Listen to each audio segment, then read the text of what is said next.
नमस्कार दोस्तों।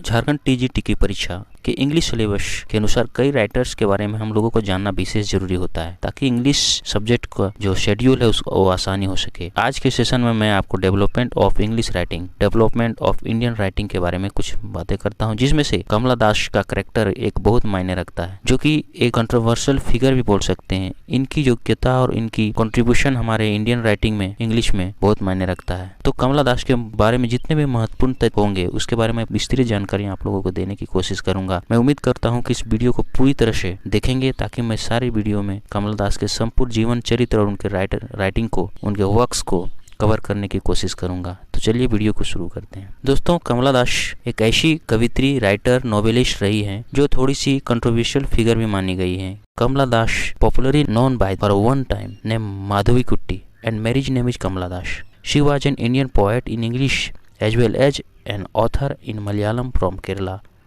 कमला दास से पॉपुलर रूप से अगर जाने तो वह उसका बचपन का नाम माधवी कुट्टी था। उसके मैरिज के बाद उसका नाम कमला दास था।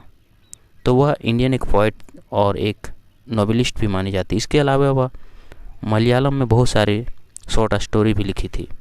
दोस्तों, आपको बताते चलें कि Kamala Das is probably the first Hindu womens to openly and honestly talk about sexual desire of Indian womens which made her an iconoclast of her generation। Kamala Das एक ऐसी हिंदू महिला थी जो ओपनली और पूरी ईमानदारी तरीके से लोगों को सेक्सुअल डिजायर के बारे में, वुमेन्स के यानी औरतों के सेक्सुअल जो डिजायर्स होते हैं उनके बारे में वह खुली तौर पर बताई थी। और वो उस जनरेशन में एक संस्था और संस्कार के तोड़ने जैसी जनरेशन में वह पैदा ली थी, ऐसा लोगों को मानना है। लेकिन वह खुले मंच पर और खुले तरीके से महिलाओं की बातों को, उनकी डिजायर को, उन इच्छाओं को अपने राइटिंग के माध्यम से लिखने की और दिखाने की कोशिश की है। अब चलिए उनके कुछ मेजर वर्क्स देखते हैं जिनका योगदान हमारे इंडियन इंग्लिश लिटरेचर में, जिनका योगदान है वह जानने की कोशिश करते हैं। उनका मेजर वर्क में 1964 में द सिरेन जो पोएट्री थी, 1965 समर इज कलकत्ता, 1967 द देशक डांस आणि वंशज, 1973 में the old play house and other poems, 1975 मानस एक नोवेल थी। शॉर्ट स्टोरी और पोएट्री के साथ साथ उन्होंने कुछ नोवेल्स का भी निर्माण किया है, तो उसके भी बारे में जानने की कोशिश करते हैं। 1976 माई स्टोरी जो कि काफ़ी कंट्रोवर्शियल थी। माई स्टोरी में अपने बिताए गए पूरे जीवन चरित्र को उन्होंने लिखा है और उस वक्त उनकी उतनी अनुभव नहीं थी, फिर भी अपने ऑटोबायोग्राफी के माध्यम से लोगों को अपने माध्यम से लिखने की और दिखाने की कोशिश की थी।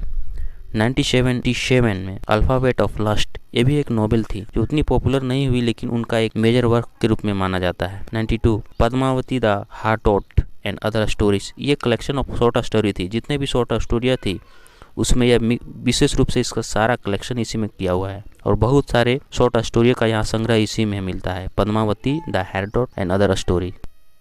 दोस्तों, एक बात बताता चलूं कि कमला दास अपना धर्म परिवर्तन कर ली थी और धर्म परिवर्तन करने के बाद 2001 में या अल्लाह नाम की एक पोएट्री लिखी थी। उसमें कलेक्शन ऑफ पोएम्स थे जो लोगों के सामने आया था। और 2003 में अ चाइल्डहुड इन मालाबार, और अपने जीवन चरित्र में बिताए गए बचपन के दिनों को, वह एक अपने जीवन चरित्र को, बचपन में बिताए गए समयों को मालाबार जो केरला में है उसके बारे में लिखने की कोशिश की थी।